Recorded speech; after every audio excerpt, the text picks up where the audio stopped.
Dahil 3 years akong walang day off.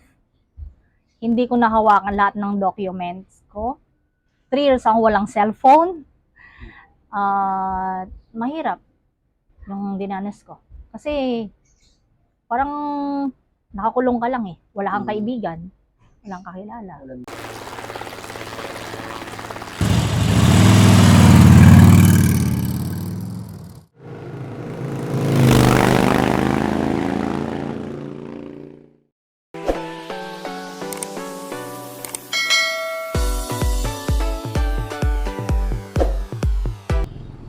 Yung mga order natin, pre. Ang yayaman na. Mayaman na, sir. Oo. Sige, sige. Siya May po camera yung ka ba? pangalawang interview siguro. Sige, sige, natin sa diretso, content diretso. mamaya. Sige, Dumating sige. galing BGC. Isang OFW rin yan galing. Wala namang sa likod. Wala namang gamit sa likod. Sige, sige ba? Oy, kaliwa mo ngayon. Sige, sagat mo ba? Sagat mo ba?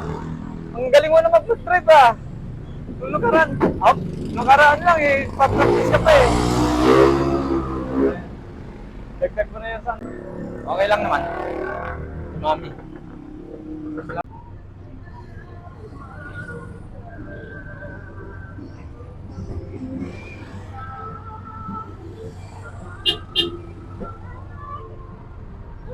Kumusta po? Akala ko mamaya pa kayo pambira. Ganda mo. Ay, si Jean. Oh, Hello. Kasama mo? Happy Hello. Hello, ma'am. Okay lang, di malamig dito. Okay lang? Tuloy, tuloy. Tuloy, tuloy. Ito yung maliit ng aking maliit. Umpisa nung mula nung 3 years na natapos mo yung kontrata mo sa Taiwan, nung contract worker ka bilang caretaker, so, paano nangyaring naging ka? Bali, finish contract na ako noon. Tapos may ticket na, kinabukasan yung flight ko. Baling employer ko na hanap siya ng kapalit ko na mga undocumented. Oh. Tapos, yung isang Pilipina na nakilala ko, undocumented din siya. Tinanong niya ako kung gusto ko pang magtrabaho. Dahil yung pera ko hindi ko naman nakuha sa employer ko. Sabi niya, kung gusto mo magtrabaho, tutulungan kita, meron papakilalang broker sa'yo, and then, yun, ikaw nang bahala kung gusto mong trabaho, punta ka ng Taipei. Yun, nag-start nun, binigay yung contact ng broker niya, tapos yun, nag-start na akong mag-work as undocumented na stay-in din na caretaker for 6 months. Pero alam ng boss mo yun? Sa una, hindi, wala siyang alam. Alam niya, uuwi ako, pero yun, parang naplano na rin siya kasi natawagan ko yung broker. And then, natawagan ko siya dahil pala yung isang Pilipina na kilala ko, binenta niya yung cellphone niya. Almost 3 years, wala akong cellphone. Ng 3 years. Tapos yun, nakontak ko siya. And then, nung nandun na ako sa broker, nalaman din ng boss ko na nandun pala ako. Pinapabalik niya ako na gusto rin niya na mag-work pa rin ako na undocumented, pero ayaw ko. And hanggang yun, 6 months, nag-work ako. Bumalik ka sa boss mo? Hindi na ako bumalik sa boss ko. Na ibang boss naman yung ilang yun? Paano 6 ba months. Bali, magbabayad ka sa broker ng 10,000 NT dollar. And then every month, Anong taon yun? 2010 natapos yung contract ko. 2000? 11, Nung nagbayad ka sa broker, anong taon yun?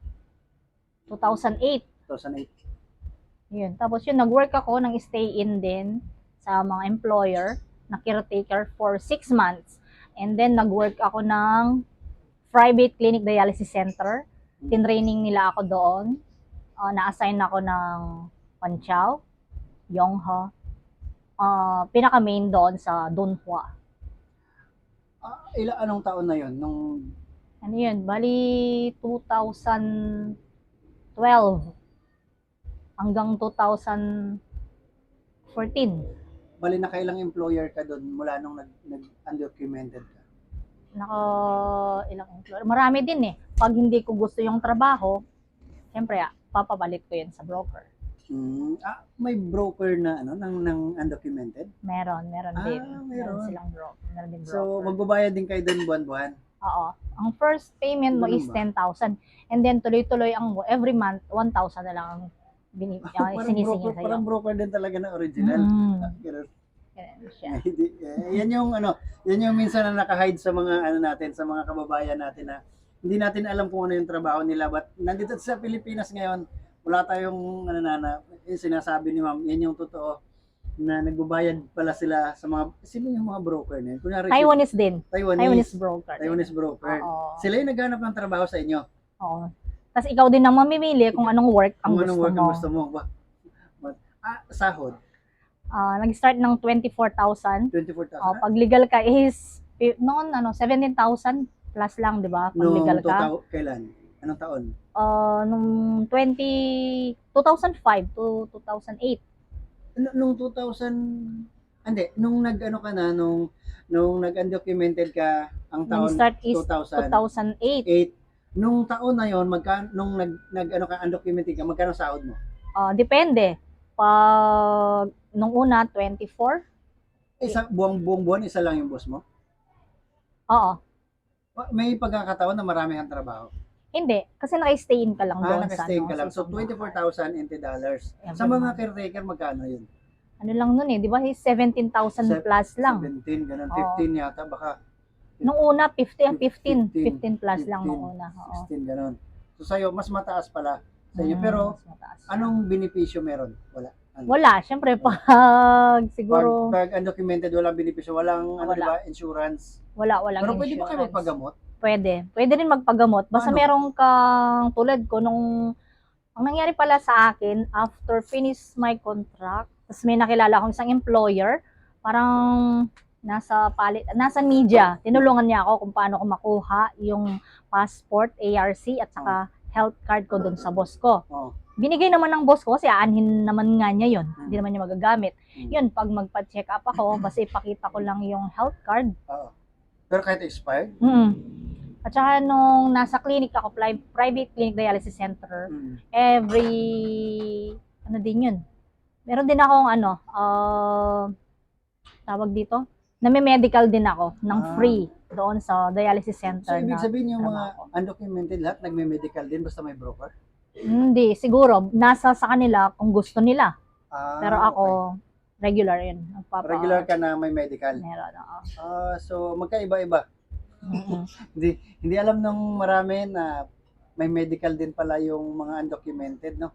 Tsaka wala lang, yung health card, depende na siguro, no, kung may health card ka o wala. Wala, Or magbayad katulad ka na sa'yo lang. bayad-bayad na lang, gano'n. Oo. So, ano bang, bakit nga ba ulit nag-ano ka? Dahil 3 years akong walang day off. Hindi ko nahawakan lahat ng documents ko. 3 years akong walang cellphone. Mahirap yung dinanas ko. Kasi parang nakakulong ka lang eh. Wala kang kaibigan. Walang kakilala. Walang day off. Okay. Mm. So, nung nung nag-undocumented ka na, bakit ganun katagal? Ilang taon nga ulit? Almost 16. Almost 16 Siyempre, years. nandun na rin ako. Hindi, ang sinabi ko, nandito na rin ako para mapatapos ko yung anak ko sa pag-aaral. Di continue pa rin yung ang pagtatrabaho ko. Yun, nung una, pinlano ko na, pinagdasal ko pala na kahit mapagawa ko lang yung bahay ko. Napagawa ko yung bahay ko, tapos pinagdasal ko naman na sana mapatapos ko yung anak ko. Napag-graduate ko yung dalawa, and then marami akong hinihingi kay Lord eh. Sabi ko, mag-iipon pa ako. Yun, parang wala ka ng contentment sa buhay. Parang naisip ko noon nung pandemic, bakit ang dami kong hinihingi nung una, iso lang, naging 2, naging 3. So sabi ko, mag-iipon ako. Wala naman akong naiipon. Yun, parang naisip ko lang, ito na yung time na uuwi na ako. Parang wala ka ng contentment sa buhay, at least makasama mo yung family mo. Yun lang, basta naisip ko, uuwi ako hanggat may lakas pa ako. So, ano po bang mga mahirap na kwento mo doon sa Taiwan? Mahirap na kwento yung maglilinis ka. Siyempre, pag minsan ilang hours yun. Minsan 10 hours. Yung maglilinis ka sa bahay. Tapos, patapos na yung work mo. Parang naiiyak ka na, bakit ikaw nagdurusa ng ganon? Diba ang akala nila, ang sarap ng buhay mo pag makita nila yung mga pictures. Lalo na ako, adventurer ako, mahilig ako sa mga hiking, sumali sa mga fun run, mga marathon, yan. Kasi doon ako nare-relax. Tapos, ano naman yung medyo, sa tingin mo na medyo maayos? Kasi tumagal ka doon ng 15 years. Siyempre, naging mas maayos siguro sa pakiramdam mo yun. Kasi maliban dun sa gusto mong patapos lahat, marami kang pangarap na tinutupad. Siyempre, hindi ka naman din talaga tatagal doon kung hindi naging komportable ka. Ano ba yun? Bakit? Bali, yung mga nakita kong amo, bandang huli, nag-part-timer ako. Yun, puro sila mababait. Tapos naging stable yung work ko. Regular yung sahod at mas mataas. Kaya, yun, lahat ng needs ng mga anak ko, family, naibigay ko. At hindi lang yung pinangarap ko na makarating yung anak ko doon ng isang beses. Almost 5 times. Tapos every year, 2 times nandun sila. Kahit undocumented ka na papunta mo yung mga anak mo sa Taiwan. Oo, hindi lang mga anak ko, yung nanay ko, kapatid ko, anak ng kapatid ko. Okay. So, nung nag-decide ka na umuwi dito noong 2021, Mhm. no, ano yon stable na? 2020, yung ano ba? 2021. 2020, 3 years na ako dito eh. 2020. 2021 nga yata. 2021. Sige, 2020 or 2021, ganun. Anong sa palagay mo, okay ka na doon? Parang for good, for good? Oo, for good na dito. Para, okay na lahat? Okay tapos na okay lahat? na lahat. Na family, sa mga pag-aaral, mga ganun? Hindi pa naman nag-stop kasi yung dalawa, nag-work. Hmm. Kasi, yun, yung mga kabataan ngayon, mas gusto nila ang mag-work. Kaya naisip nila yung mag-work. Naisip mo ba nung pag galing ka ng Taiwan, pagdating mo doon, magtatrabaho ka pa rin? Or gusto mo, wala nang work? Nung una, parang wag na. Kasi mag-business na lang. Magbi-business. Oo. Pero dumating yung opportunity, may tumawag sa akin na isang agency, tinanong nila kung gusto kong mag-work as a Chinese translator. Ginrab ko, tinry ko siya. Start doon hanggang ngayon, heto na siya. Anong company? Ang company namin is more on refrigeration kami. A-Cooler, Cold Supply Chain Corp. Ito siya. So, A-Cooler anong Corp. position mo ngayon dyan sa company? Nung una, Chinese translator lang ako. And then, ako na hanggang ginawa na nila akong corporate secretary ng company. Tapos naging parang operation manager. Lahat na. Tapos naging assistant sales manager. Parang mas company. mataas ka na talaga ngayon doon sa company na pinagtatrabaho mo. Ikaw na yung humahawak ng mga tao. Oo, yun din. Dahil dun sa tiwala ng boss, start nung 2022, yun, umuwi ng China ang boss kasi pinagkatiwala sa akin yung company. Miniting niya lahat ng workers na hanggat wala siya, binigyan niya ako ng authority na ako ang Ikaw yung ng company. mahawak. So parang, kumbaga, vice president ganun ng company. Congratulations po. Grabe, ang ganda ng kwento. So, ngayon sa mga OFW na undocumented doon sa Pilipinas, dapat ba silang matakot na kasi yung iba palagay ko ayaw umuwi dahil hindi pa napagtapos yung mga anak. Hindi Kulang naman. pa yung hindi pa napagawa mga bahay. Wag kayong matakot umuwi. Bali kung nandyan kayo, kung gusto niyo talagang mag-ipon, di mag-ipon. Tapos, yung inipon ninyo, pwede nyo namang mag-start ng business dito sa Pilipinas. Actually, ngayon, kahit wala kang puhunan, pwede ka nang mag-business through social medias. Limbawa, sa TikTok, pag may followers kang 1,000, pwede kang mag-affiliate. Yung purchase mo ng mga products, pwede mong gawan ng video. Si owner o yung may-ari ng mga products, bali, sa kanya namang gagaling yon. Sa yellow basket mo, papasok sa'yo yung mga ibang incentive. Kung tutuusin kasi mahirap talaga kung madali niyo i-explain 'yon. Marami sa ating mga FW na mahirap gawin 'yon kasi siyempre yung iba hindi naman sobrang sanay sa social media. Paano kung kung gusto nila ang inisip nila mag-ipon para ng pera para magkaroon ng business at bahay. So dapat ba matagal pa sila doon? Hindi naman or usually minsan yung iba magkano lang ang puhunan nila. Sa puhunan mo minsan na 2,000 or 1,000, pwede nga Meron na ngayon mga mini donuts. Tapos, pwede ka rin magluto sa bahay. Through online, diskarte lang yan. Ang dami na ngayong sumikat at nag-yumaman na mga through online lang. Yumaman sila Muna sa bahay lang yan. Tapos, hanggang na-reach out na nila. Mga kliyente namin, ganun din. Yung mga frozen meat nila, hanggang bahay lang. Pero nag-expand sila ngayon. Nag-open sila sa labas. So, hindi, kung sila ba uuwi na sa Pilipinas, parang medyo madali o mahirap pa rin? Para sa akin, madali lang din naman eh. Pag kasi, sabi nga, di ba, pag gusto, may paraan. Pag ayaw, maraming dahilan. Oo. Oo. Yan. Aha. So, yung mga OFW na yung mga OFW na hindi pa nag-TNT. Mayroon kasing mga doon na minsan naririnig natin dati na mag-TNT na nga lang ako. Paano ba 'yon? Gusto i-recommenda mo ba or hindi? Hindi. Kung ako, hindi. Hindi. Una, siyempre mahirap. Hindi mo alam saan ka hanap ng trabaho. Walang Sa medical una, insurance. wala kang medical insurance, lagi kang takot. Ako, siguro Takot. hindi lang ako natakot. Takot Yun, sa- lagi kang takot sa labas. Hmm. Minsan, takot ka rin maging makipagkaibigan, magtiwala sa ibang tao. Dahil iniisip mo, mahuli ka, wala ka pang pera. Anong ipambabayad mo? Hmm.